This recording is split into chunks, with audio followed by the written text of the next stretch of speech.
Od davnina postoje naznake o njima u kolektivnom pamćenju ljudskog roda. U novije doba dobili su naziv astralna putovanja, a u još novije doba dobili su preciznije ime izvantjelesna iskustva. Kad su pioniri poput Williama Bullmana prvi put 60-ih opisali svoja izvantjelesna iskustva, dali su i naputke kako ih inducirati. U zadnjih četvrt stoljeća u nekim dijelovima svijeta pokušalo se istražiti jesu li ta iskustva iluzija ili doista objektivni događaj izlaska neke vrsti eteričnog tijela iz materijalnog tijela. Odgovori na ta pitanja otvorili su vrata još većim pitanjima o čovjeku i svijetu. Zato se sa izvantjelesnim iskustvima povremeno srećemo i ovdje, na rubu znanosti.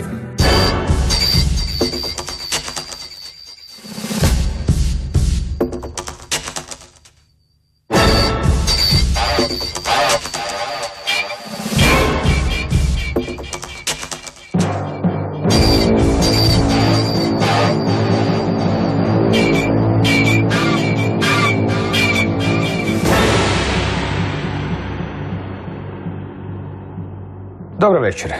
Gordan Tompić, mada inženjer elektrotehnike i magistar znanosti, inače vodi školu lucidnog sanjanja u okviru udruge NIA u Zagrebu. Dobro večer. Poštovanje i pozdrav gledateljstvu. Kako ste se uopće dotaknuli u životu izvantjelesnih iskustava i kakve on ima veze sa onim čime se zapravo NIA primarno bavi? U jednoj od budućih emisija ćemo se dotaknuti tih pitanja, konkretno riječ o lucidnom sanjanju. Pa što se tiče izvantjelesnih iskustava ili astralne projekcije, ona se pojavila kao nusprodukt mojeg bavljenja sa snovima. Znači, rijetko sam i ja direktno pokušavao inducirati, jer za to treba imati i živaca i dosta motivacije. Međutim, pojavljivala mi se spontano u određenim slučajevima, pa iz tog aspekta mogu pričati o njoj, znači iz vlastitog iskustva. Dobro, krenemo od nekakve vrste definicije, onda ćemo vidjeti koliko je to zapravo teško definirati. Ali što bi zapravo bilo izvantjelesno iskustvo? Pa teško mi je definirati što bi bilo izvantjelesno iskustvo, ali svakako je to izmijenjeno stanje svijesti. Znači, vi ste svjesni u tom stanju i vi ste negdje, jel? To je jedna stvar. A druga stvar, vi ste i ovdje, ako je to iskustvo bliže onoj takozvanoj eteričkoj projekciji, gdje vi vidite realnu sliku prostora u kojem se nalazite, pa i uključujući i vaše tijelo.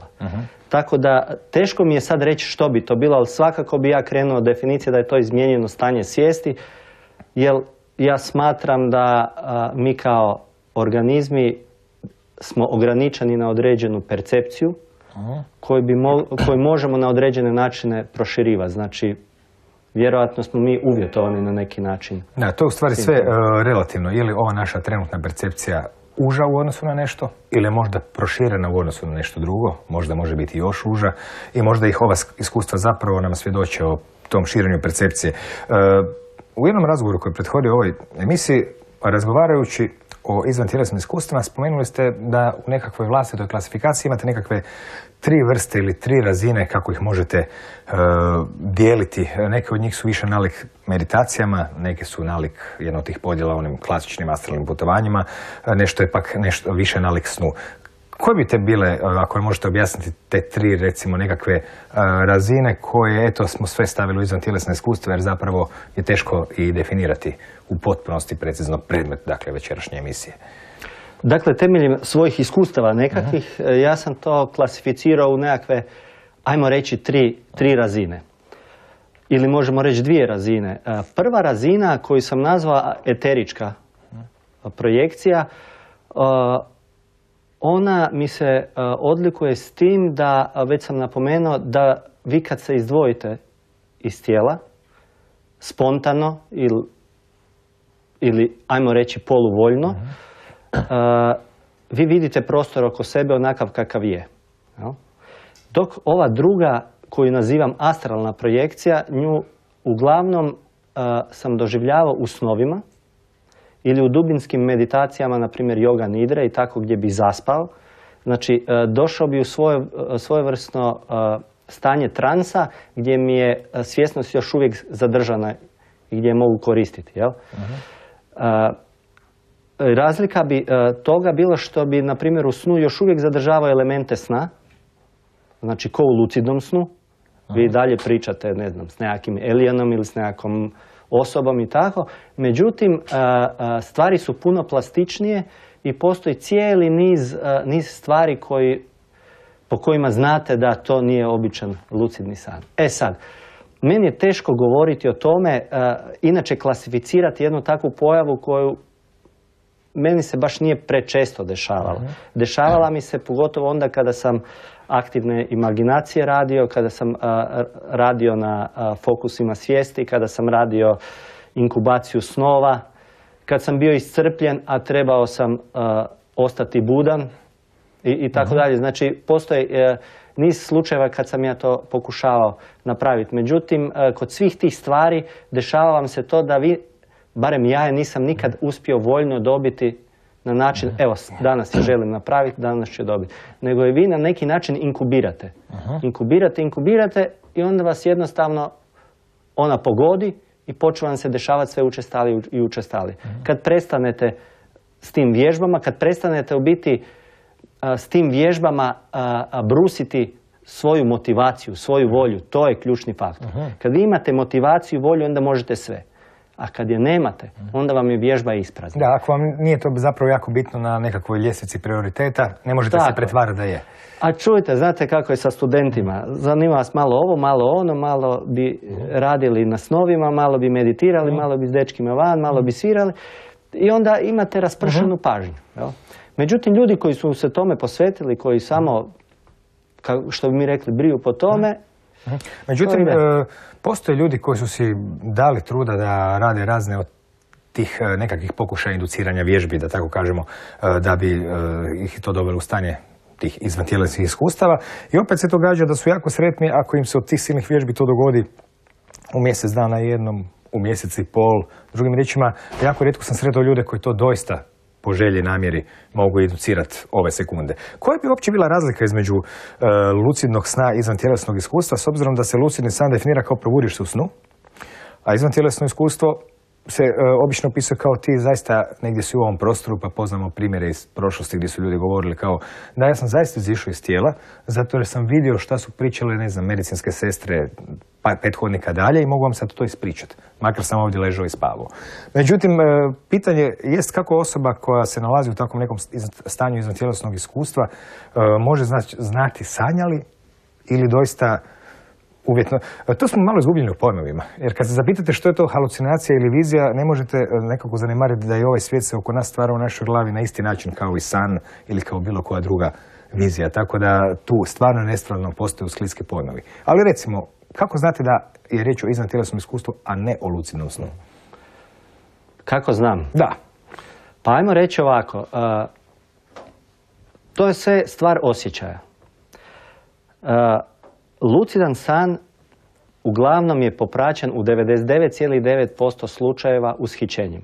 Čak ako ste i tokom noćne more se probudili u lucidnom snu, vi ćete doživjeti ushićenje. Zašto? Zato jer se budite iz tog obrasca. I ono što osjećate u lucidnom snu, to je mogućnost. Mogućnost da mijenjate svoju okolinu po vašoj volji. I to vam daje osjećaj slobode. Kad jedanput doživite taj osjećaj slobode, uvijek ćete ga tražiti i u ovom prostoru i u prostoru sanjanja. Jel? Međutim, kad doživljavate astralnu projekciju, nazovimo to tako, u snu, onda vam se dešava jedna suprotnost. Pojavljuju se zvukovi, pojavljuje se buka, pojavljuje se drmanje struje. Znači, vi se pojavite na jednom pragu. Na jednom pragu nešto ko da vas gura kroz to. Vi osjetite tu promjenu, strašna vam se panika pojavi.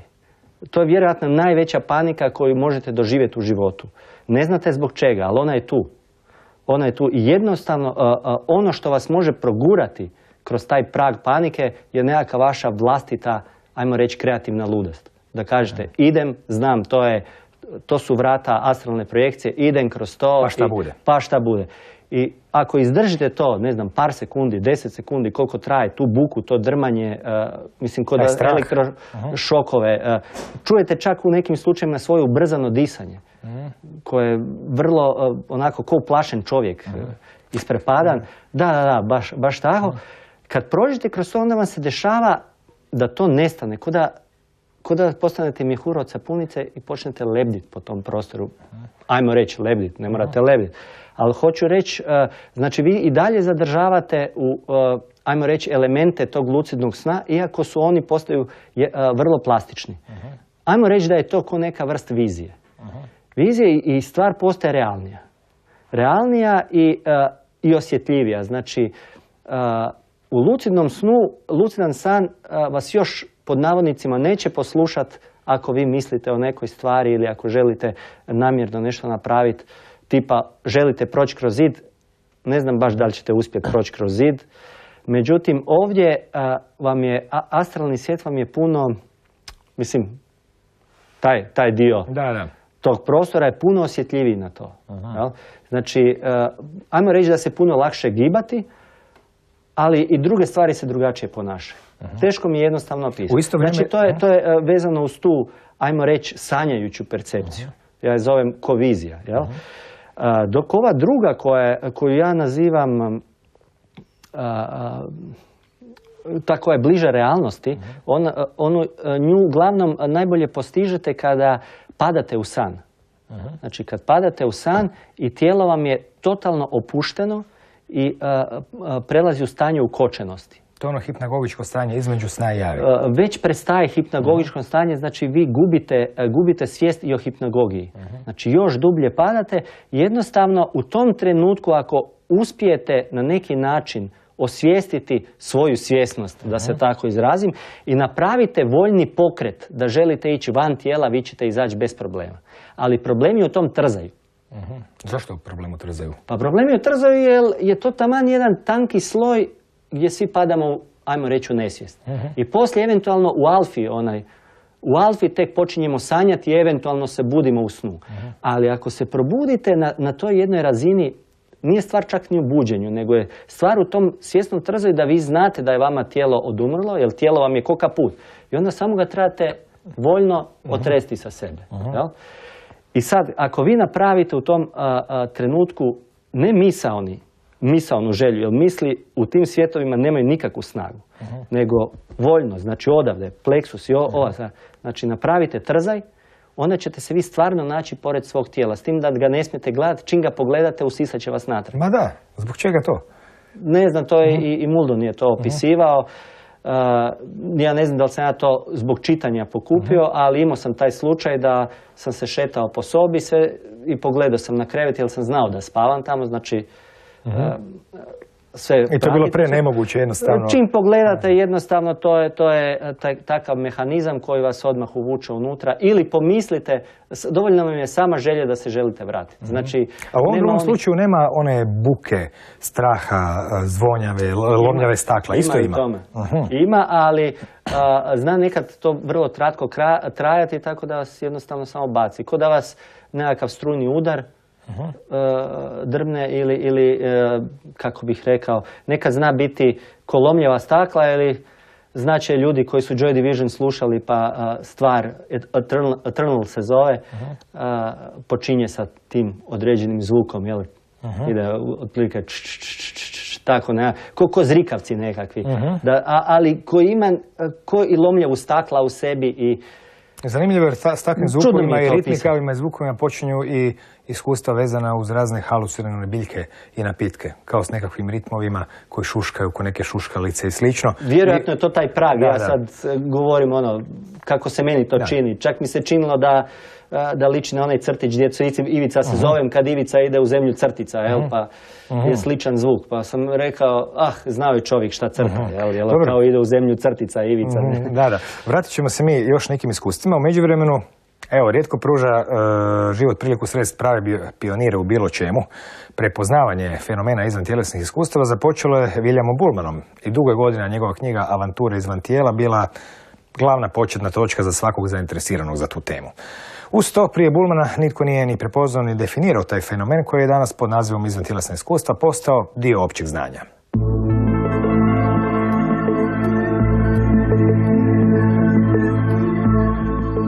Godine 1974. u Virginiji je osnovan Monroeov institut, namijenjen istraživanjima izmijenjenih stanja svijesti, čiji je osnivač bio pionir tog područja Robert Monroe. William Buellman, jedan je od suradnika Monroeovog instituta, bavi se istraživanjem izvantjelesnih iskustava više od 40 godina. Izvantjelesnim iskustvom nazivamo osjećaj odvajanja svijesti od tijela. Obično počinje s takozvanim vibracijskim stanjem tijekom sna. For instance, any kind of high energy sensations, electrical like energy flowing through you while you're laying in bed. Any kind of buzzing, humming, roaring sounds. Sleep paralysis is a direct prelude. Matter of fact, sleep paralysis scares many people. And that's an indication that you've already separated from your body, but people don't understand it. So they fight it. That's when the energies are beginning to make a shift. We're shifting our awareness from our outer dense body inwardly to our more subtle energy body, which is, of course, that's the true nature of an out-of-body experience. Buellman ističe povijesne zapise koji se mogu povezati s izvantjelesnim iskustvima. In 2 Corinthians, St. Paul uses the term whether in the body or out of the body, I know not. That's exactly a quote from the Bible. The Tibetan Book of the Dead actually trains people on how to make the transition. There's actually forms of yoga that teach out-of-body through dreams called dream yoga. Muhammad's night journey is the core experience in Islam. That is the whole crutch of the entire religion is based on the night journey. And the night journey was an out-of-body experience where he meets with an angel and is escorted through 7 levels of heaven. And the central teachings of the Quran is essentially his out-of-body experience, which is they call the night journey. But if you track Buddhism, Hinduism, Christianity, all the major religions have sometime, somewhere, someone has made a transition from their physical body to their spiritual body, and they called it a spiritual event, or they just put a label on it. Buellman prikuplja izvantjelesna iskustva ljudi diljem svijeta. Zahvaljujući internetskom upitniku, prikupljeno je preko 16.000 svjedočanstava iz 32 zemlje. Once they have an out-of-body experience, people's perception of reality is completely changed. Number one, they no longer have to depend on belief systems. Think about how liberating this is. Up to now, people had to depend on their religions to get some kind of snippet of little piece of information. Now they realize, oh my God, I don't have to depend on beliefs. I can have my own, and I can empower myself to have my own experience. I can verify my own immortality, for instance. I can experience myself exploring other dimensions of reality and communicating with people that live beyond our physical dimension. This opens up a whole new world for people. It's a massive expansion of consciousness for millions of people around the world because they suddenly become aware that, oh, this is not me. This is just one little part of me, this vehicle of consciousness. I'm much more than this. I have the capabilities of knowing the truth and discovering my own answers. Na njegov istraživački put potaknulo ga je njegovo vlastito izvantjelesno iskustvo koje je doživio 1972. godine. So I tried the target technique. And after about 3 weeks of doing this technique, which is a very simple technique to do, I found myself literally felt lighter. I reached out my hand and my hand went through the wall and I realized that, my God, I did it. I was out of my body. And I thought I'm standing, and next thing I knew I'm standing by the foot of my bed looking down at my body. And it's shocking at first. It's like, oh my God, this is real? And this opened up like this whole new world. I mean, it's like you suddenly feel like Christopher Columbus. You feel like you become the explorer. It's very powerful. It was a life-changing experience for me. Tehnika Target provodi se tako da praktikant odabere 3 predmeta u svom vidnom polju koja su dovoljno daleko da ih ne može dodirnuti. U opuštenom stanju praktikant zamišlja da se približava tim predmetima i dodiruje ih. You allow your body to just go deeper and deeper, drifting down, relaxing completely, and you move to each target, examining them, keeping your attention away from your body as you absolutely allow your body to drift away. The key here is to hold that focus of attention as your last conscious thought. As your body is relaxing and drifting away, your mind is directed away from your body. And what this does is initiate what we commonly call the separation response.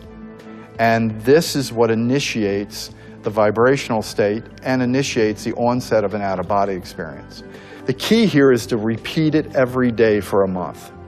There's no, you don't do hit and miss. It doesn't work because you have to recondition your subconscious mind to accept this new state of consciousness, out of body, as a reality for you.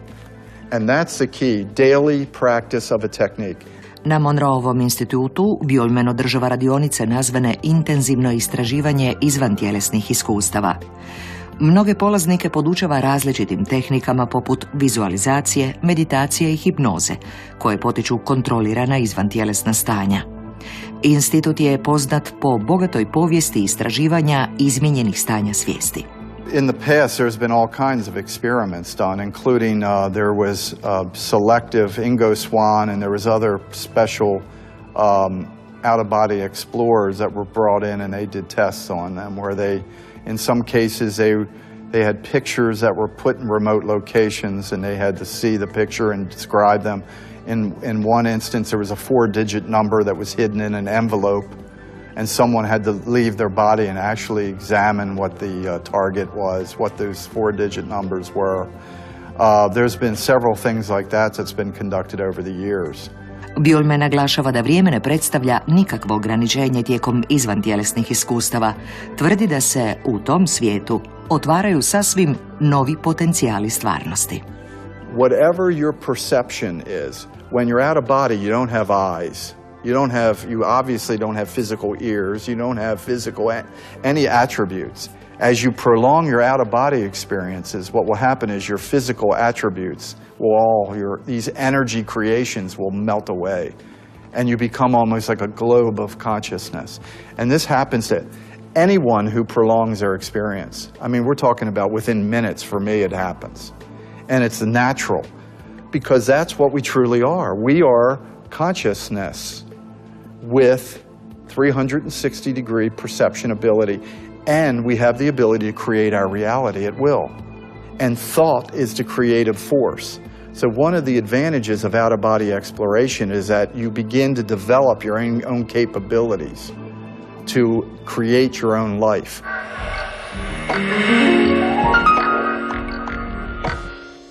Ovo je bilo ukratko, ono što ste već pričali. To je to. Ima nekih poveznica, a? Čovjek je to super rekao, a ne ko ja rukama i nogama. Da, ali vi ste se više trudili. Da. Ali dobro, sada ćete nam zato ponoviti, uvijek kada čujem da netko ima neko izvantjelesno iskustvo, ja, kojega nisam imao kao i mnogi drugi, zanima ih kako je to, što. I sad ove sve načelne opisi, naravno, ne zadovolje znati želju do kraja. Pa recimo, u tih određeni broj, nije to beznačajan broj izvantjelesnih iskustava, zapamtio sam neka koja bi mogla dosta dobro pokazati kako, ili možda ukazati na neke motivacijske razloge ili situacijske koje dovode do toga. Ako sam dobro shvatio, jedno izvantjelesno iskustvo ste imali služeći JNA na straži ili tako nešto poslije straže. Kako je taj događaj išao i kakve su bile vaše senzacije? Pa da, taj mi je najnekako upečatljiviji doživljaj toga, zato jer je jednostavno najjači bio, najrealniji. Radilo se o sljedećem. Bio sam na straži, a kako je na straži dosadno, onda sam si trebao naći nekakav mentalni zadatak da mi brže vrijeme prođe. Pa sam si našao zadatak kako zamisliti što je to ništa. I onda sam shvatio da ne mogu zamisliti što je ništa, jer čim zamisliš ništa, to već nešto je. I onda sam se našao u nekakvoj kontradikciji i u paradoksu i to me jako isfrustriralo. I kad je straža bila gotova, ja sam otišao u spavaonicu, već je dobar dio noći prošao i rekao sam leći ću se u krevet i probati se odmoriti, nisam se htio ni skidati ni ništa.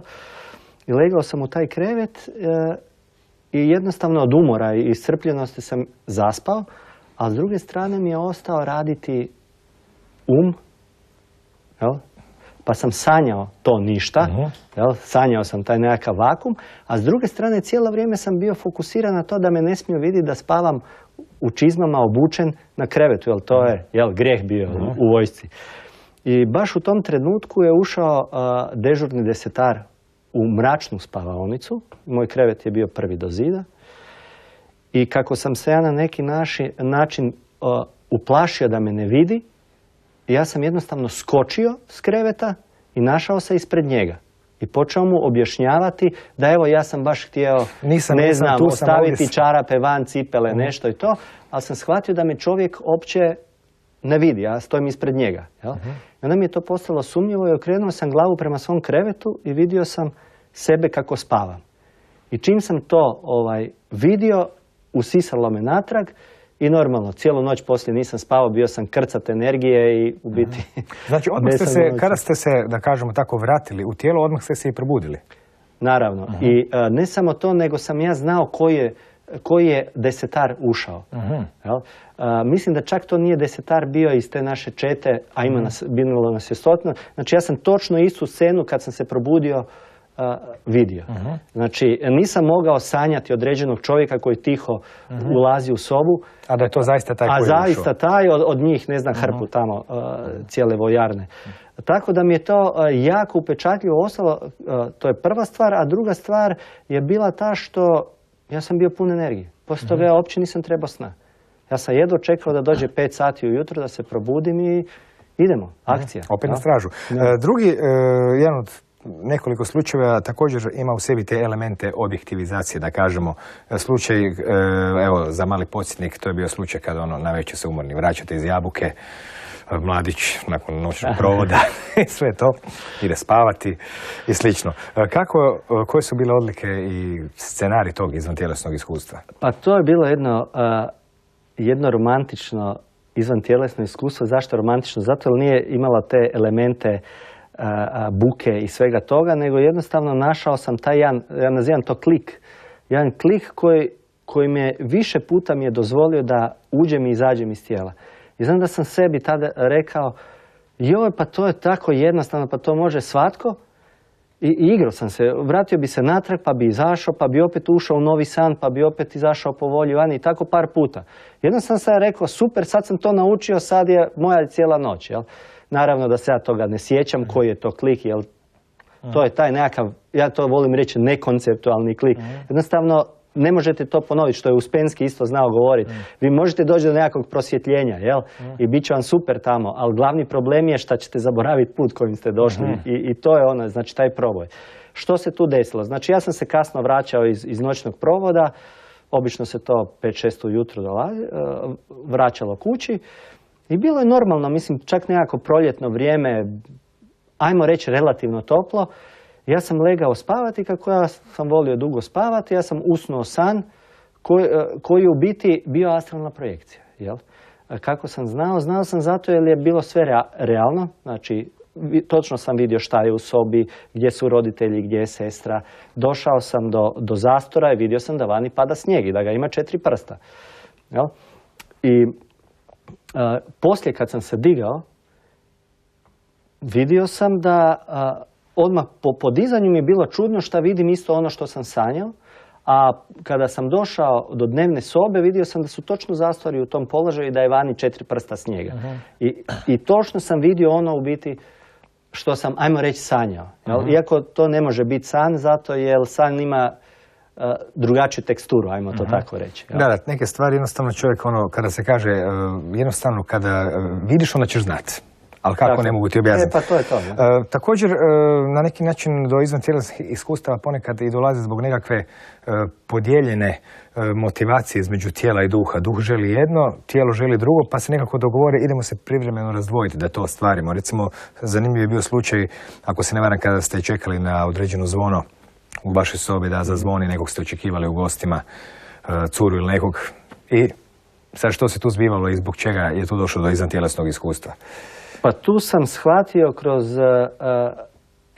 kroz vlastiti doživljaj. Znači jedno je shvatiti čitajući knjige i to vam ne ostane negdje, to vam ostane kao informacija. Međutim, kad to doživite i kad shvatite mehanizam, onda vam je jasno što to jest. I tu sam shvatio da je motivacija, odnosno da svjesnost, odnosno svijest ide za vašom pažnjom.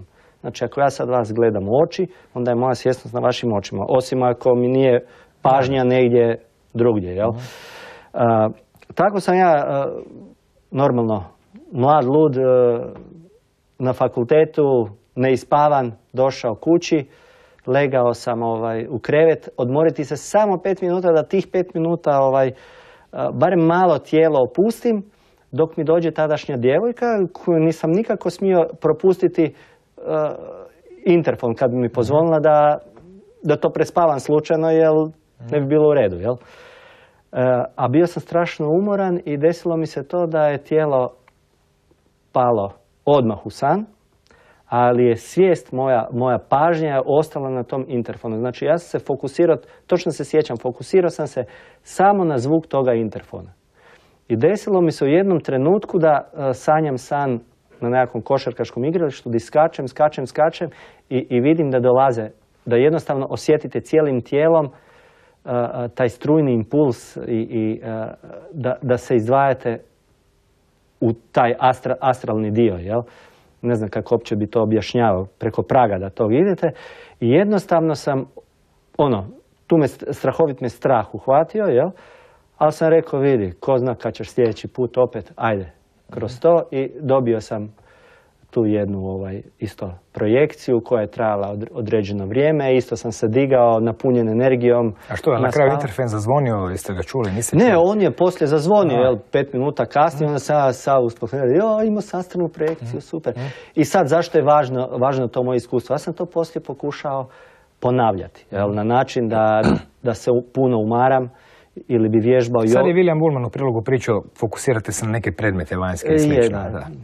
Uzmite 500 kila pa nosite, mogu vam ja to reći, ali stvari o tome, vi morate pronaći način kako to napraviti.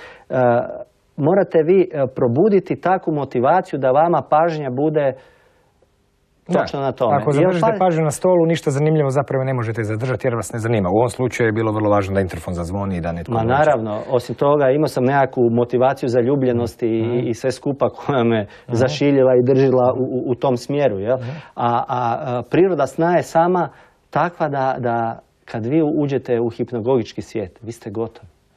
Vas odvlače vas svi ti elementi. Dobro, jedno pitanje. Zato zen majstori vježbaju, zato zen majstori vježbaju neprijanjanje, jel, za te elemente, zato da sačuvaju svjesnost. Ali čim se vi uhvatite za nešto, odeste. Naziv ovog fenomena je izvantjelesno iskustvo. Nije nazvano događaj, nije nazvano objektivni događaj, što god to značilo, izvantjelesno iskustvo. Dakle, to je neko iskustvo koje čovjek ima i još se raspravlja je li to stvarno ili nije. Kako vi možete doista znati, imate, ili možda uopće ne možete, znate li ovo sve što ste sad opisali, jesu li to bili tek snovi? Da ste sanjali, da ste skočili pred desetara i slično, ili već ste rekli da imate neki svoj vlastiti unutarnju teksturu, ovo je san, ovo nije. Ali kada bismo recimo zanemarili tu teksturu, možemo li mi zapravo znati, ili vi, je li to doista bio san, ili doista izvantjelesno iskustvo, na bilo koji sigurni način? Krešo, ja ću vam nešto reći. Vi znate da ste sad u snu. Pa... Stvarno?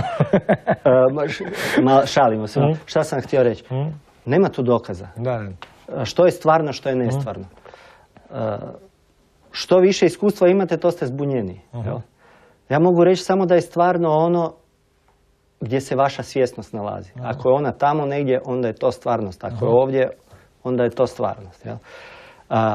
Međutim, sva ova klasifikacija koju sam ja sebi osobno napravio, da jednostavno mogu klasificirati to, radio sam temeljem svojih iskustava. I rekao sam, sve što ima takav osjećaj da se odljepljuje to od moga tijela, ko da skidam kaput, ko da izlazim tu buku, sve skupa, to ću nazivati astralnom projekcijom. I ona je po svojoj prirodi potpuno drugačija od lucidnog sna. Da li je to istina? Pa ko kaže da je ovo istina? Točno. Ne možemo znati. Ne možemo znati i najbolje se s tim ne... Tako, naš mozak u crnoj rupi u mozgu dekodira električne impulse i stvara sliku koja se uporno čini da je vani, a logički govorit ona unutra i slično. Ali eto, sad ćemo ipak pogledati, nismo se mi jedini postavili to pitanje, naime nakon što su iskustva raznih ljudi potvrdila da se mnogim ljudima neovisno zbivaju slične stvari, postavilo se pitanje zbivaju li se zaista. Ili je sve to tek zabluda, iluzija, halucinacija i postoje mjesta na svijetu gdje se eksperimentalno pokušalo istražiti izlazili ljudi doista na neki način iz svojih tijela tijekom tih izvantjelesnih iskustava.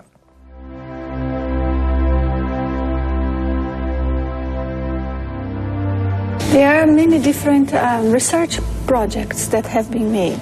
Do sada su izvedeni mnogi projekti. Trenutačno radimo na 2. Jedan je istraživanje putem interneta. Želimo doći do ljudi iz cijeloga svijeta. Želimo doznati kakva su izvantjelesna iskustva imali, u kojim okolnostima, kojim su se metodama koristili, jesu li bili lucidni, na koji način mogu potvrditi svoje iskustva. Drugi je projekt eksperimentalno istraživanje u laboratoriju gdje se ispituje izvantjelesno iskustvo u kontroliranim uvjetima. Ispitanik dobiva izvantjelesni zadatak koji treba obaviti. Primjerice, nalazi se u jednoj sobi i zadatak mu je ući u drugu sobu u kojoj je na računalu prikazana slika odabrana nasumice, tako da nitko ne zna koja je. Ispitanik se treba vratiti u sobu i reći što je vidio. Na taj način ispitujemo istinitost. To ispitivanje čini objektivnim jer se istinitost ispitanikovih tvrdnji vrlo lako može provjeriti. No cilj je istraživanja bolje razumijevanje fenomena, a ne njegovo dokazivanje, jer su ga i sami doživjeli u djetinjstvu. When I was 8 years old, for example, I have had an experience that I saw something.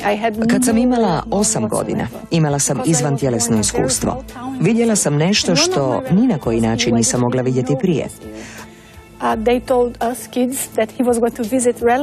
Rođena sam u malom gradu u Brazilu.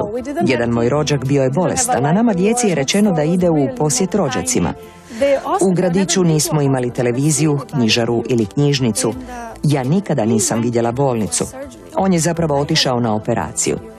Ja sam tu noć imala izvantjelesno iskustvo. Otišla sam u bolnicu i vidjela ga sa svim tim cijevčicama. Jedna je cijev iz trbuha izvlačila nekakvu tekućinu. Kada sam se ujutro probudila, sve sam mogla opisati. Ovakvo iskustvo za nekoga tko je bez predrasuda nije samo san ili mašta. Sve je počelo kad mi je bilo 9 godina. Imao sam spontane projekcije. U početku su to bili lucidni snovi. Jednog sam dana vidio sebe izvan tijela. Vidio sam i brata koji je spavao u drugom krevetu. Ti su se lucidni snovi razvijali. Ja sam ih malo mogao kontrolirati. Imao sam 9 godina, nisam mnogo znao o tome. I navečer bih odlazio u krevet nadajući se da ću to ponovno doživjeti. Nekoliko godina kasnije Wagner je počeo čitati i učiti o tom fenomenu, a 1988. s istraživačem izvantjelesnih iskustava, doktorom Valdom Vierom, osnovao institut. Objavljivali smo knjige i organizirali tečajeve, najprije samo u Brazilu, a onda smo se širili u druge zemlje. Sada želimo otići korak dalje i stvoriti infrastrukturu koja će pomoći ljudima da imaju ta iskustva. Oni sigurno ta iskustva mogu imati kod kuće, no ako ih dovedete u bolje okruženje, bit će lakše kontrolirati različite čimbenike. Možemo kontrolirati uvjete. Jedna od najvažnijih filozofskih teza oduvijek je bila da čovjek nije svoje tijelo. Takvo postojanje duše nije moglo potvrditi puno ljudi, no napuštanjem tijela čovjek dokazuje multidimenzijalnost svojega bića, što sve mijenja. One of the things that we focus the most is what we call cosmoethics. Ono na što se usredotočujemo jest takozvana kozmoetika, koja je iznad ljudske etike. Evo zašto. Ako razmišljate o moralu zemalja poput Brazila, Sjedinjenih Država ili Japana, postoje razlike. Ono što je na jednom mjestu ispravno, na drugom je pogrešno i obratno. Poznavajući druge oblike svijesti i dimenzija i širenjem vlastita uma, dolazite do osnovne univerzalne etike, kozmoetike, koja funkcionira na bilo kojem mjestu, u bilo koje vrijeme ili u bilo kojoj dimenziji. Ne možemo reći da je razumijemo potpuno, jer da je razumijemo potpuno ne bismo bili ovdje, nego na nekom drugom, malo boljem mjestu. Ali na određeni način možemo razumjeti. Primjer toga je altruistično pomaganje drugima, ali i širenje znanja koje ne bismo smjeli zadržati samo za sebe. Moramo razmišljati i o stvarima koje možemo ili ne možemo, smijemo ili ne smijemo činiti izvan tijela. Tijelo možete napustiti kako biste istraživali, učili, pomagali drugim ljudima i zabavili se, ali to ne biste smjeli činiti s namjerom da uhodite ljude, narušavate njihovu privatnost ili zbog vlastite koristi, a na račun nekoga drugoga. I to nije samo zbog duhovnih i filozofskih razloga. Ako učinite nešto što nije baš dobro, odmah vidite posljedice. Vaša se energija mijenja. Izgubite vezu s ljudima oko vas koji su dobri, a oni koji nisu tako dobri mogu vam se lakše približiti. U životu je ta ravnoteža vrlo važna. Česta je zabluda miješanje izvan tjelesnih iskustava s lucidnim snovima koji dolaze iz sasvim drugog svijeta, mašte i mogu se kontrolirati. Možete učiniti da se netko pojavi ili nestane, zato što je to san. Vrlo je subjektivno. Kod izvantjelesnog iskustva, stvarnost koju vidite je stvarna, ne fizička nego stvarna. Ne možete učiniti da se netko pojavi ili nestane, niti možete utjecati na ono što će netko reći. To je kao što smo sada mi ovdje. Ja ne mogu promijeniti opipljivu stvarnost. To su potpuno različiti fenomeni. Kad je lucidni san poput mosta koji će pomoći pojedincu da doživi izvantjelesno iskustvo, kao što ga je Wagner opisao da je radio kao dijete, koristeći trenutak lucidnog sna, da se usredotoči na prestanak sanjanja i na ono što je izvan tijela.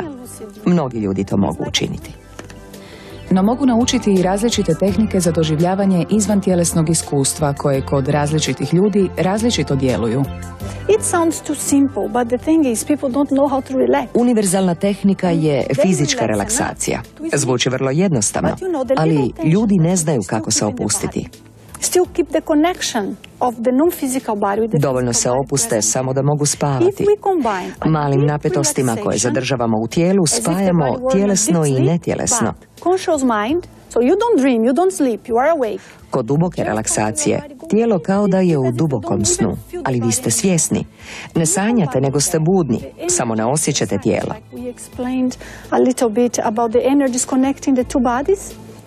Ako uz to koristite vježbe s energijom kako biste oslabili te veze između dva tijela, možete postići iskustvo bez većih problema.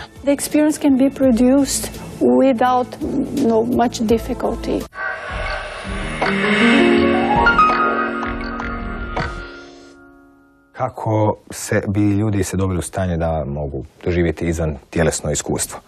Prema vašim ovim spoznama, ili već sam do sada primijetio da imate prema vašim iskustvima vaše vlastite klasifikacije. Držimo se njih jer ovo je područje gdje smo još uvijek dosta izgubljeni u pojmovima što točno što znači i slično. Koje bi bile recimo neke vježbe, neki načini koji bi pokazali? Evo, ja ću pokušati nabrojati par metoda. Naravno, kroz koje sam ja pokušavao vježbati ili sam ih vježbao duži vremenski period, dobivao ovakve ili onake rezultate, a vezani su uz pojam astralne projekcije. Tako da se ne zbunite. Ovdje je riječ o izvantjelesnom iskustvu, ja to nazivam, na primjer, eterička projekcija. Ali postoji i to jedno drugo iskustvo koje isto nazivaju astralno. Sad, krenimo. Ono što je najvažnije i što je ovdje bilo rečeno, to vam je dubinska relaksacija. Po meni najviše sam uspjeha imao u yoga nidri.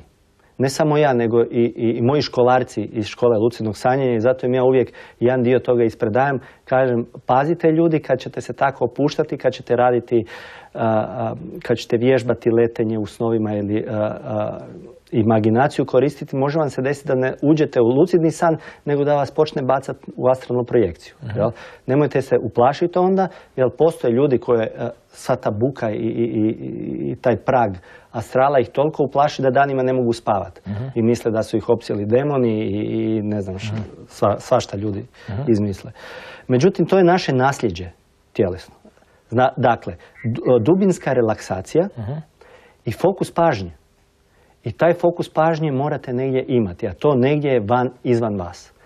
Dakle, možete napraviti ovako. Legnete u krevet i opustite tijelo. Najbolja je tehnika yoga nidre ili kod tehnike yoga nidre ili tih tehnika dubinskog opuštanja je dobro koristiti što koristi jedan... Koji je Amerikanac? Ne, jedan Rus koristi, nema veze. Pardon, Amerikanac, tako je, Robert Bruce, on koristi taktilne tehnike. Znači, nije dovoljna imaginacija, nego vi morate osjetiti to. Vi morate osjetiti da ste, ajmo reći, da je oko vas nekakva ovojnica. Jel? I kad se dovoljno opustite, kad vam tijelo na neki način odumre, ajmo to tako reći, znači već pređe u stanje ukočenosti, morate zadržati svijest, proći kroz onu hipnagogiju i u tom trenutku napraviti jedan, ajmo reći, trzaj koji će vas maknuti van. Ali voljni trzaj. To je kao da ja želim ovu čašu vode popiti, ali bez misljenja. Znači, tu volju. I to je to vježbanje. Da se vi sjetite tog trzaja u tom određenom, ajmo reći, polusvjesnom stanju. I onda to ide bez problema. Ali najveći je problem kako se toga sjetiti, kako to napraviti. Znači, to je prva stvar. Druga stvar, što se tiče ovih ostalih tehnika, rekao sam već kod inkubacije snova, na primjer, učite se letiti, u snovima želite inkubirati lucidni san sa letenjem i onda isto tako opustite se, duboko se relaksirate pred san i pokušavate zamišljati da izdvajate tijelo i da letite. Vrlo lako vam se može desiti da umjesto lucidnog sna ili inkubiranog sna s letenjem imate astralnu projekciju i to onda zna uplašiti ljude. Još nešto znaju zvati astralnom projekcijom, a vezano je uz aktivnu imaginaciju, koju je Jung jako radio, zapravo on je i nazvao aktivna imaginacija. Radi se o vrsti, ajmo reći, meditacije gdje vi duboko ponirete u sebe i kad ste toliko opušteni, toliko duboko u sebi, onda počinjete razgovarati sa onim što vam se pojavljuje u tom polju. I sad, u početku vam to izgleda možda smiješno ili kada pričate sami sa sobom, ali s vremenom kao da se ta razina počinje navikavati na vas pa postaje sve plastičnija i plastičnija. Pa Jung koji je to radio 14, 15, 17 godina, koliko mu je trebalo da Red Book napravi crvenu knjigu, jel? Liber Novus sad, koja je izašla iz trezora, on kaže da je imao strahovite vizije. Znači, on više ne zna da li je bio u tom svijetu, to više nije svijet snova, nego svijet vizija. Jel? Isto tako, na sličan način možete raditi sa tatva simbolima, što je zapadni hermetizam radio. Znači imate tatva simbole elemenata i vi ulazite u te elemente, isto tako zamišljate da ste ušli, ali u biti sve dublje i dublje ponirete u te nekakve druge percepcije. Jel? Ali vi dalje razumijete da vi sjedite na stolici, da ste dubinski opušteni, ali ste tamo negdje. Jel? Za sve to vam je potrebna vježba i mislim fokus pažnje, znači imate fokus, imate relaksaciju, imate volju, motivaciju. Bez tog troje ne ide ništa. Kao u svakom sportu. Jel? Ne možete biti Janica Kostelić tako da imate skije i 2 puta odete na Panjevinu na Sljeme. Znači, to nije to. Morate se odricati. Ja nekako nisam bio spreman puno se zabavljati s tim. Mene su uvijek snovi zanimali i prostor sanjanja zapravo. Ovo što je ova djevojka rekla tu, da, vi možete u snu kontrolirati te elemente, ali ne možete kontrolirati mehanizam sanjanja. I zato lucidni snovi još uvijek nisu potpuno svjesni. Ali o tom potom. O tom potom, baš tako. Gordane, hvala vam. Hvala neke sljedeće prilike, koja će biti skoro sa drugim zanimljivim pojmovima, osim lucidnog sanjanja, dream hacking je tu i slično. Vidimo se i čujemo. Hvala vama na pažnji. Evo, ako pomislite da ste zatočeni u kavezu zvanom svijet, čije su rešetke prostor i nekakav linearni protok vremena, izvantjelesna iskustva, rekao bih, mogu pomoći. Jesu li stvarna ili ne, subjektivna ili objektivna, pa ništa nije sigurno, ali zar je to i važno, jer kao i mnogo tog drugog u životu predstavlja stvarnost samo onome kome se događa. U slučaju izvantjelesnih iskustava, to je ipak stvarnost sa, rekli bismo, možda malo više čarolije od ovog sna kojeg nazivamo životom. Ali to je već pitanje, jer neki znaju u njemu stvoriti čaroliju. U samom slučaju, laku noć ili sretno buđenje.